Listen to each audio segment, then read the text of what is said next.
Hey, Real Green Ninja here. The video you're about to watch is a supplement to the existing tutorials and help videos already available on the Real Green website. I do take a more casual approach because I'm presenting this information as I would if you called in, although I may have a little fun with it. This video is based upon the information I, as a Real Green technician, would provide using my experience on the help desk. This video was created on my own time to assist with areas of the software that may be waiting for an official help video or tutorial. At the beginning of the training video, I will have the version of the Service Assistant the video was made with. I will also try to be as accurate as possible, but be aware, as Service Assistant updates are released, things may change. I'm using the name Real Green Ninja as not to stand out from the other amazing technicians that I work with. I hope the information in this video helps you, so grab a cup of coffee, and I hope you learn something new. Hey, Real Green Ninja here. Today we're talking about the basics of pulling invoices. So let's begin.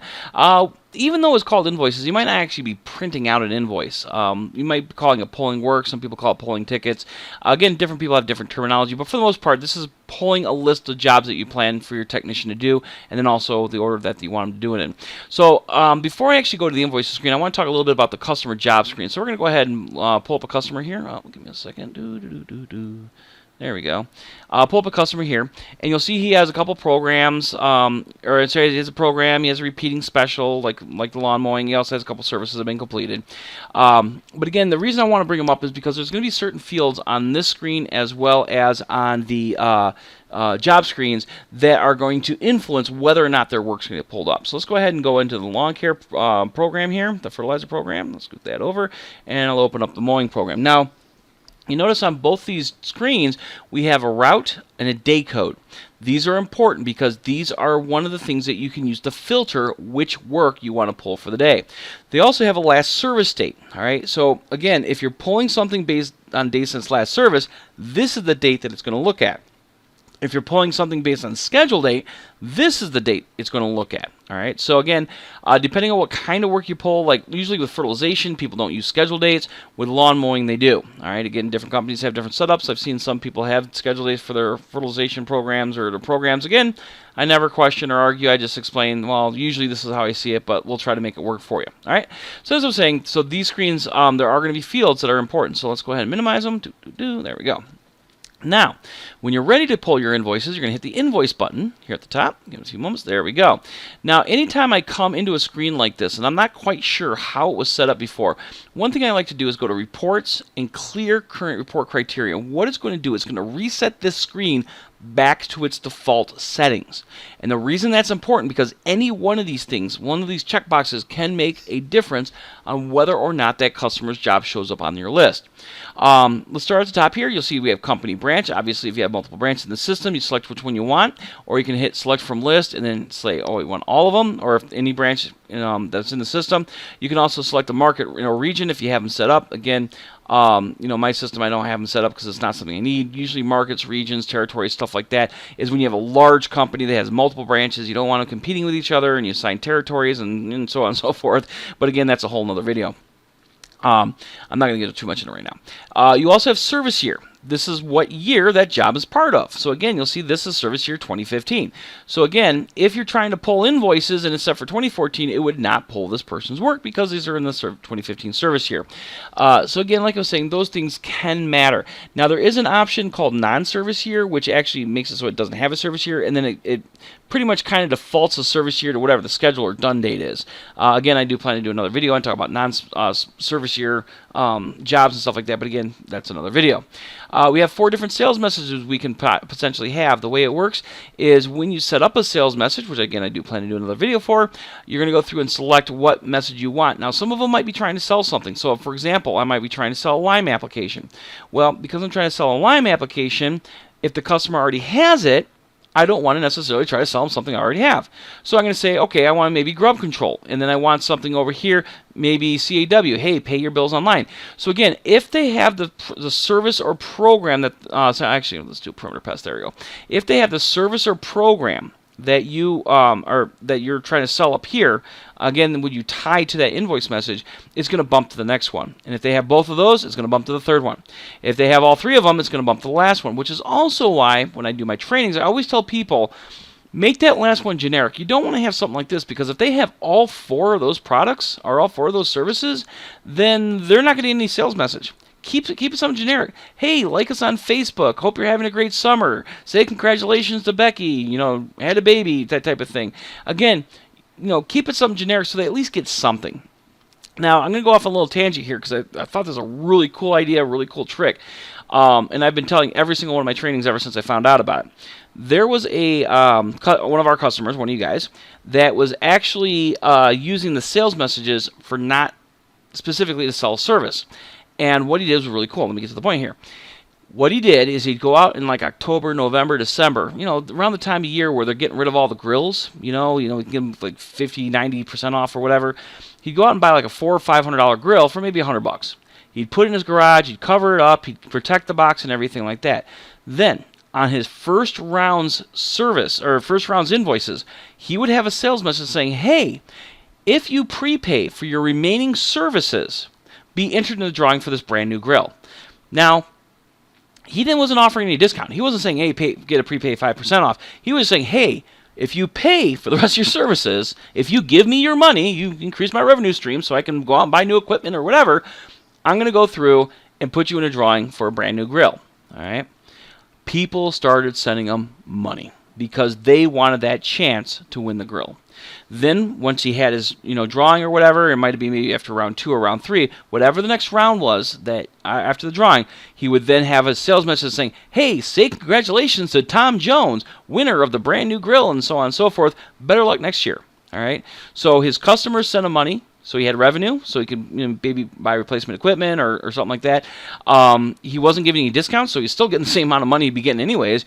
And he was able to, have this drawing, and people were like, this is great. I want that chance to win the grill. So again, I just thought it was a really neat idea. That's why I always tell my trainings and stuff like that. All right, so like I said, keep this something generic, like us on Facebook or whatever, simply because you at least give them something. Now down here, this is our filters for when you're pulling the work. So like this route option here, you'll see we have the different routes in the system. You'll see one of them is the CL1, which is the route that this program has, or Repeating Special has. Obviously, if I uncheck it, it's not going to pull anybody that's on that route. Okay. So again, if you go through and check mark which ones you want to pull, just be aware that if the route's wrong, if this was supposed to be a CL1 route, but for whatever reason it was given R2, and we went through like this, again, that person's job would not have pulled because they are not the right route, or vice versa. If I wouldn't pull R2, again, it wouldn't pull this person because, like I said, it's not CL1. You'll also see no route, because once in a great while, people will forget to add the route, especially if it's not a required field, and this option here allows you to pull it if someone forgot to set it. We also have a day code. This day code here defaults to 1 when you add a new job to a customer. This is just another piece of filtering when you're pulling the services. As far as how to use the day codes, again, most of the people I talk to don't. All right, it just defaults to 1. They'll leave it in there. But if you do use day codes, I have seen some people have like Mondays 1, Tuesday 2, Wednesdays 3, Thursdays 4, so on and so forth. Or maybe they had January 1st is 1, February 1st is 32, March 1st 60. So again, what they did is the day code was the day of the year. So again, that's the way they wanted to do it. I'm not going to question. It's just I thought it was a little bit more complicated. But as I was saying, is you can go through and say, all right, all these jobs are going to be day code 15. And then again, if you want to do only day code 15, you can do 15 to 15. But keep in mind, though, if the day code's outside of the range that you select, or even 15 to 20, keep in mind, if the day code's out of the day range you select, guess what's going to happen? It's not going to get pulled up. So I'm going to go ahead and make a blank to back to ZZZ, because that's where it was originally. Oh, it won't let me. Hold on, will it let me? Oh, it's not letting me. Okay, so you know what? Reports, clear current report criteria. Boom, there we go. All right. So again, day code is another piece of filtering criteria. Now you can set up zones, you can set up territories, you can set up but most people really don't use them because again, it's just one more layer of complexity on something you're already, just starting to learn. So again, like I was saying, is that, some of these things you're not going to worry about if you're especially like a single owner operator or a smaller company. Again, these are things for more like those, some of those companies out there that have like hundreds of franchises all across the country. But again, it's there if you want to use it. So, but as I was saying, is you're going to go ahead and select and stuff like that, what routes and stuff. You can also select which account you want. So, you see right here, I have it check marked all, so that means it's going to look at all the accounts. But I can actually type in an account number. So I can go, what is it, 31800, and put them on the list. Now, I now have the ability to override normal printing restrictions, which means I can force it to pull the work even though maybe it's not even active. Maybe it's like a cancel status or an estimate status, or maybe the customer's on hold. So again, be careful because you could potentially pull work that you may not intend to pull. You can also do it by group billing account. You can go through and say, I want all the sub-accounts that are on this master account. All right, so again, you'll see it's going to put all those in there. You can also do it by subdivision. Subdivision is going to be a field that you have on the main customer screen right there. And again, if you haven't set up, I don't have any set up in my system because, again, I'm not a lawn care person myself. I just do the software. But again, if the subdivision is set up on the customer's account, you can set it right there. Nowadays, with the GPS and the routing and stuff like that, it's not as important as it used to be, but a lot of people like it in there, and I always tell people I recommend doing it because it makes it a little easier filtering. Like if you want to find how much work you're doing in a subdivision, there is a filter where you can go say, I want people that are in the subdivision on your report, and it makes it a little easier. All right. So as I was saying, is you can hit checkboxes, and again, one of these checkboxes or one of these options can make a world of difference. If I don't have this all check mark and I go ahead and select there, again, I might be missing people. So like I was saying, if you're not quite pulling up the list you think should pull up, reset and rebuild. Territory, as I said before, you can set up territories, again, for larger companies. Map codes. Now, map codes aren't really used that much anymore, simply, again, because of GPS and, all that stuff and the mapping and stuff like that. But again, if you use map codes, you can select the map codes as well as zip codes. You can go through and say what zip codes you want to put. Now, when you put that information in there, you can also do what's called a query. And what a query does, and I'm just going to hit all here and then hit update. You'll see what it's going to do. It's going to throw all these different routes in there and tell me how much work is on that route, as well as how much the charge is and the size and stuff. Now, again, I just threw a wide net out there. But as I was saying is that it's going to go through it, and I can take and throw this on the list, and I can pick and choose which ones I want. So again, keep in mind that there are going to be features in the software you may never even know existed until you saw this video or until you talk to someone or whatever. Again, I can go through and do it by route, and again, it's going to do it by route. So like I said, you can really fine-tune these things if you want to get nitty-gritty, and it's going to tell you what you've selected and so on and so forth. Now, as far as services, let me see, reports, clear current criteria. I'm going to probably do that a couple times in this video. So again, as far as services, this is going to be the services that are either inside the program as rounds or inside the special job. So if we go into, let's say, this lawn care job here, let's open up the program screen. You'll see here my services are by early spring, late spring, and so on and so forth. So if I want to pull my round 3, because that's the next round in order, I can go over here and look to see what the name of that service is. You can also go to your data, product parameters, and then services, program specials, and look at your program parameters and see what services are tied to what program. The reason why that's important is because I actually had a client, I talked to one of you guys, I talked to either last week or the week before, and they actually had a program and a service both with the same code.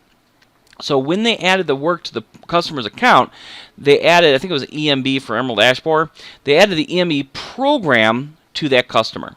When they went to the invoice screen, they tried pulling the EMB service. Their services and programs are two different things. Services can be rounds inside of a program, but again, this is only going to show the services that are in the system. It's not going to show the program as a whole.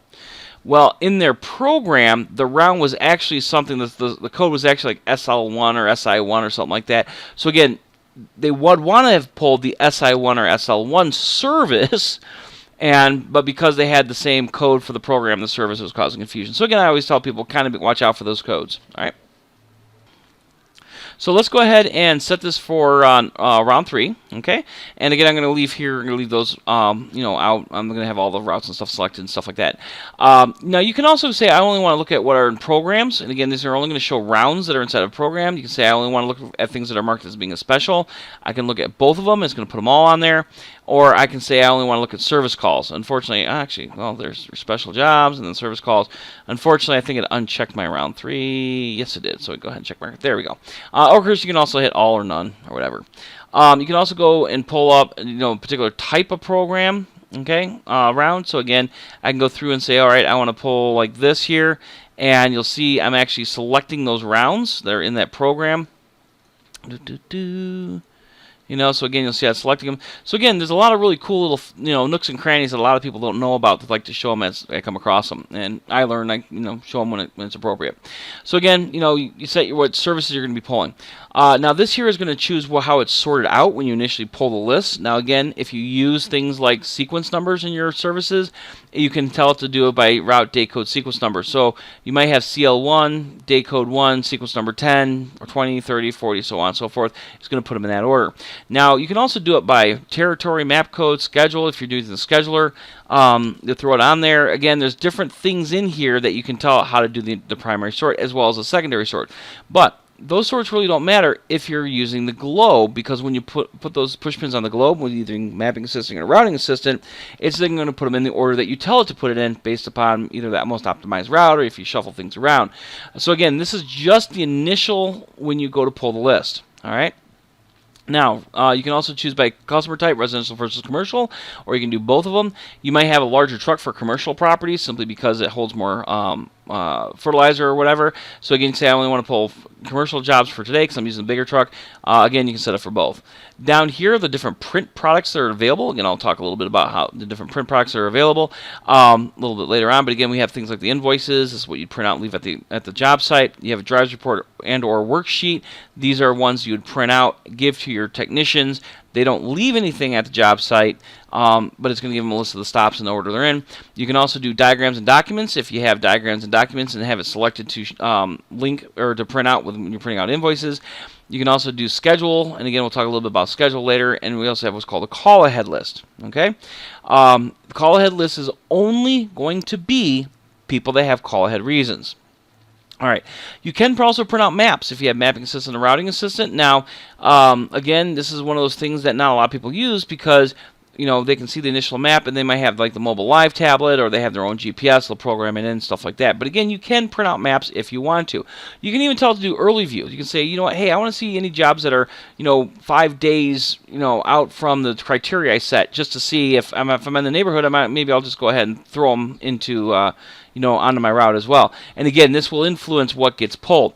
Overview map, driving directions, strip map, smart maps. Again, these are things that you can print out. Now, one thing you need to be aware of is it will not give you a preview of the map when you're printing it. Again, when you hit the little globe, it throws some push pins on the map and stuff, you will see it there.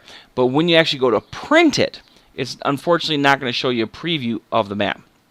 All right, it's also going to print the map first. Normally what it'll do is it'll print the tabs from left to right, and then upper left, and then in columns to lower right.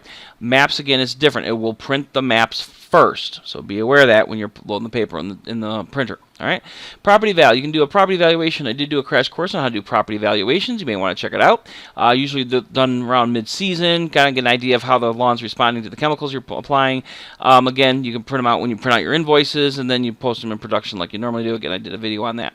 If you're using like referral coupon invoices, you can put it with the offer, disclaimers, and stuff like that. Again, I always tell people preview, especially when you're starting out, just to make sure everything looks the way you want it to.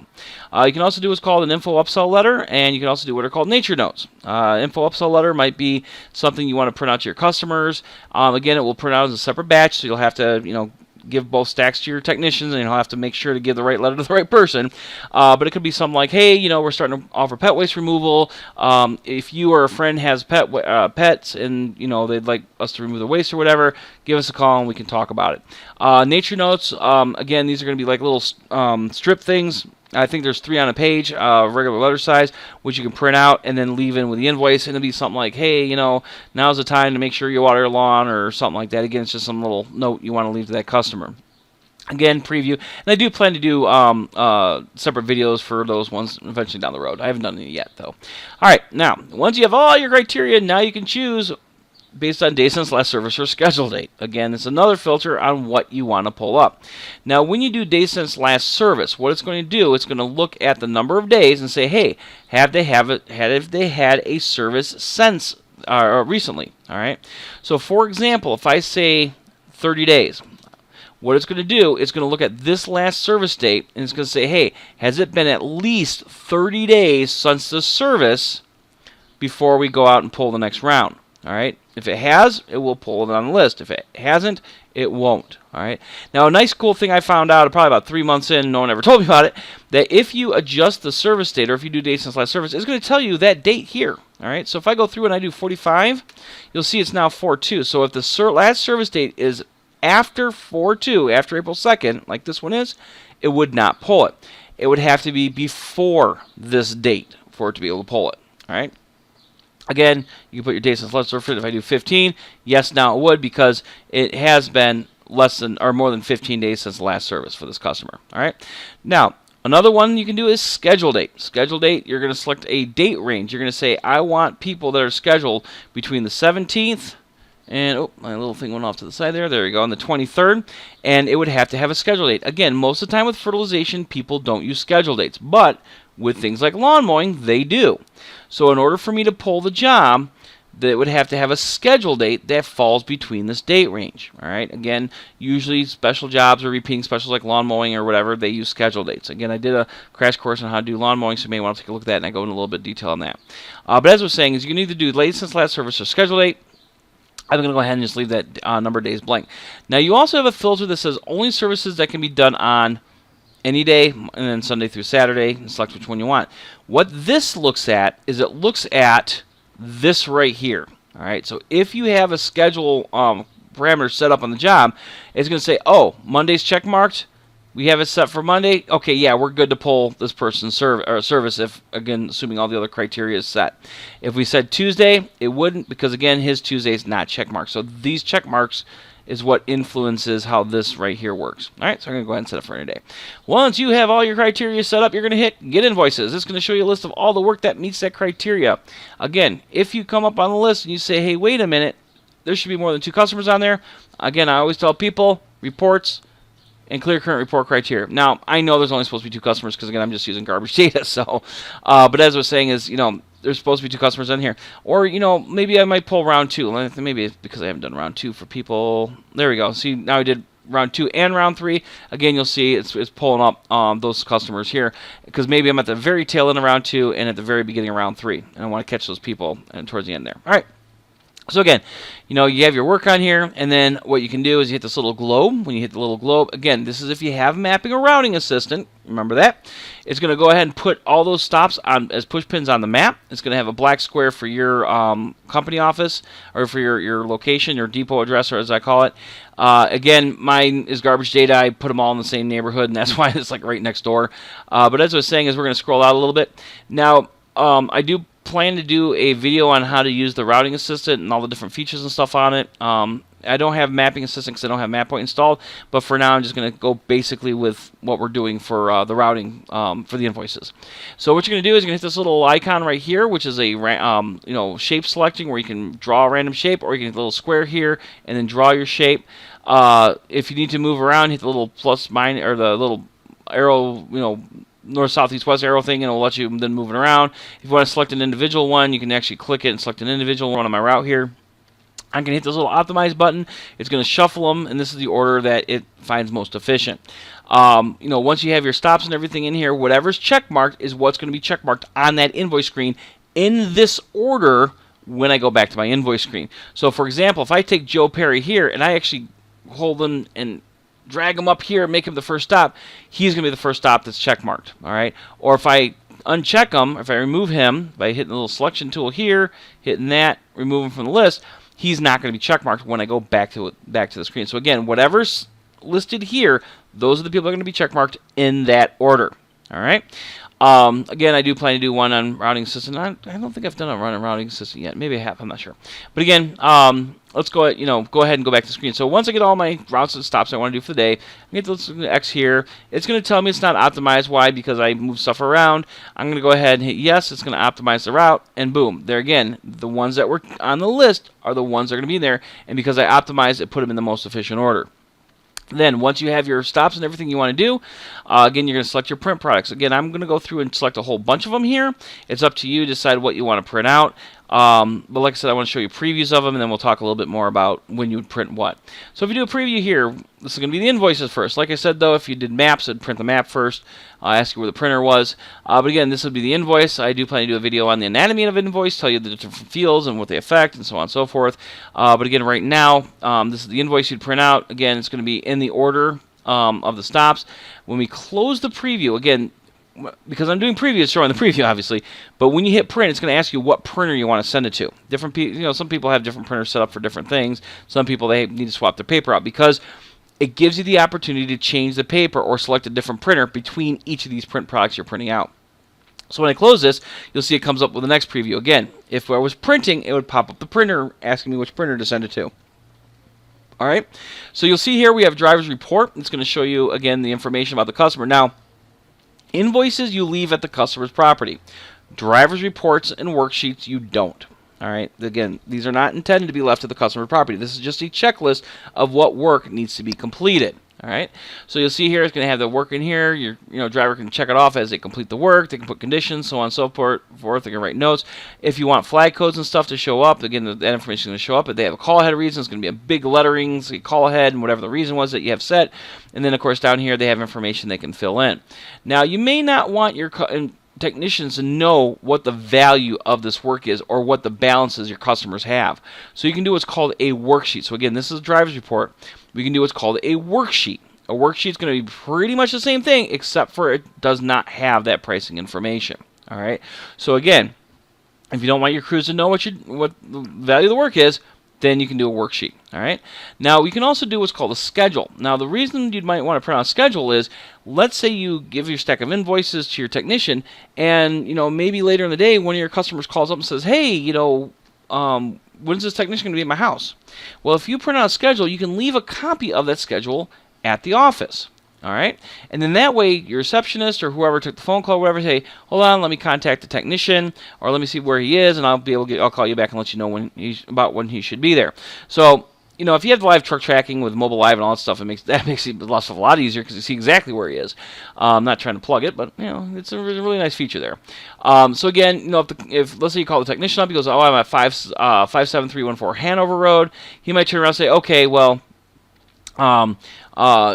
you're right here," and turn around and say, "Okay, well, you got one more stop until you hit this person's property," so you can call them up and say, "Hey, they're about one stop away. They should be there about half an hour or so." All right. So again, you can go through and leave a copy at the office. Now, you can also do what's called a call ahead list, but none of my guys have call aheads. All right, I can tell because there's like a little blue area, and it will actually highlight one of these fields when there is a call ahead. But that's the reason why my call ahead didn't show up, because I don't have anybody that has call ahead. So, but like I was saying, is you print out the work, and you give it to the technician, and the technician will go out for the day. Now, a couple of other features that are available. Again, this is one of those things I do plan to do videos for them later on for themselves. You can do it by inventory based on what kind of grasses and stuff they have, or what property inventory item, which is something that you set up under their property tab. Again, I do have a crash course on how to use property inventory. You can do associations, which you can say if they have this particular job and they also have this that meets the criteria, put them both on the same invoice. You can have options for the invoices themselves, whether or not you want to print certain things on there. You can also change what kind of balance is being shown. You can change the format of the invoice.